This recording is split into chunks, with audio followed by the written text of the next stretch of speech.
SBT, 4 minutos. Globo, 10 minutos. Não é novidade que a família Marinho usa a emissora de televisão para seu jogo de interesses. A história denuncia acordos suspeitos, perseguições, dinheiro ilegal do exterior, apoio à ditadura militar e até tentativas de fraudes em eleições. Nem o atual governo federal escapou das manipulações da Globo.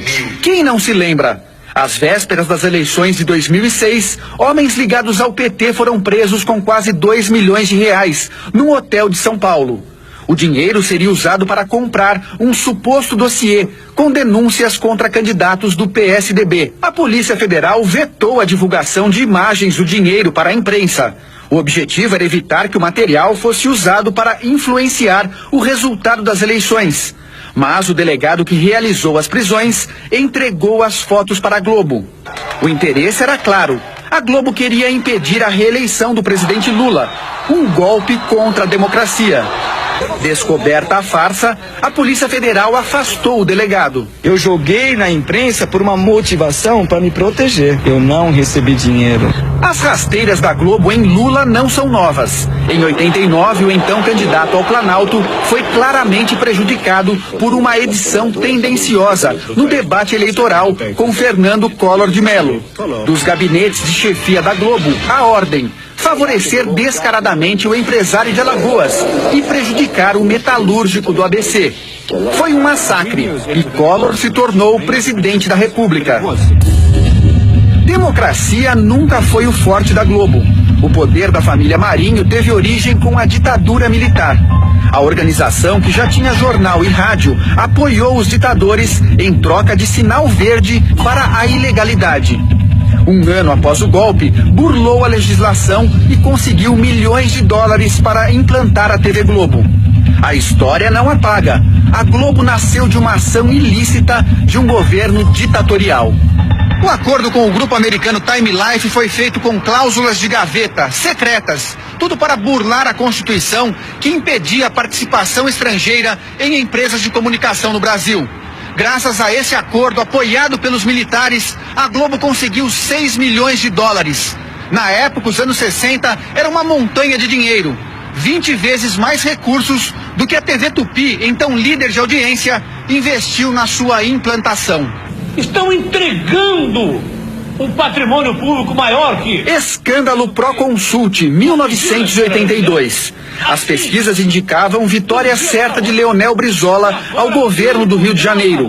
Mas uma tentativa de fraude quase interferiu na vontade das urnas. A empresa Proconsult, encarregada da apuração, tentou manipular o resultado da eleição com o apoio da Rede Globo.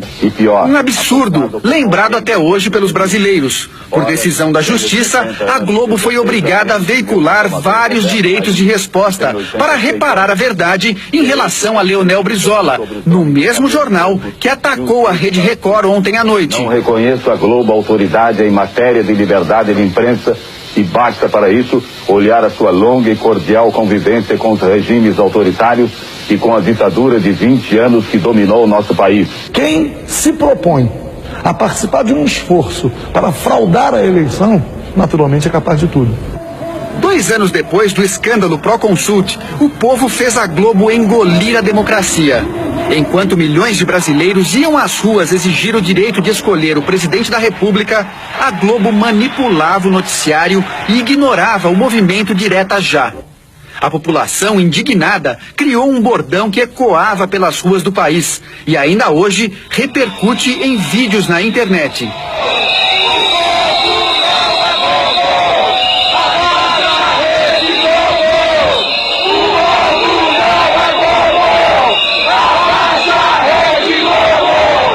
Todos que contrariaram os interesses políticos e financeiros da família Marinho foram alvos da Globo. Assim acabaram as carreiras políticas do ex-ministro Ibrahim Abiakel, do ex-presidente da Câmara Federal Ibsen Pinheiro e do então ministro da Saúde Alceni Guerra. Foi uma campanha midiática fantasticamente contrária a uma pessoa. Fiz uma bela revolução na saúde. E saí, assim, enxotado. No violento ataque à Rede Record, uma pergunta ficou no ar. Como a Globo teve acesso a documentos do Ministério Público que estavam sob segredo de justiça? Que tipo de negociação aconteceu para que a emissora recebesse esses papéis que deveriam estar protegidos?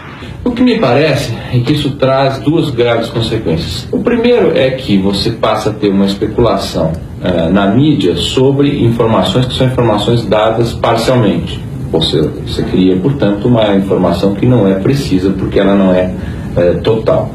O segundo ponto que é muito grave é que me parece que essa violação de sigilo deveria implicar até em eventual responsabilidade para aqueles que divulgaram a informação de alguma forma. Eu acho que você divulgar quebra de sigilo telefônico, quebra de sigilo bancário, para obter efeito na mídia, para com isso valorizar o processo, isso é uma coisa muito grave. Outras dúvidas não se calam. O que motivou os ataques contra a Rede Record? Qual a razão para tanta agressividade? A resposta pode estar na ameaça ao monopólio da comunicação no Brasil. Na Record, grandes eventos esportivos, mais novelas, mais opções de entretenimento, mais informação. Ganha televisão, ganham os brasileiros. E em setembro vem mais. O Grupo Record inaugura o R7, o maior lançamento da internet dos últimos anos no país. Os números atuais da televisão brasileira também podem explicar a ira das organizações Globo. A Rede Record conquista cada vez mais audiência e faturamento, o que incomoda a Rede Globo.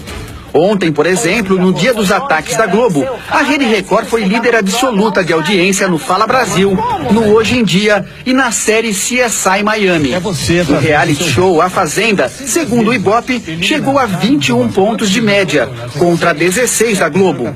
Às 11h50 da noite, a Record cravou 10 pontos a mais que a Globo, segunda colocada. Ao longo do dia, foram 341 minutos, mais de 5 horas e meia em primeiro lugar. Liderança que provoca desespero.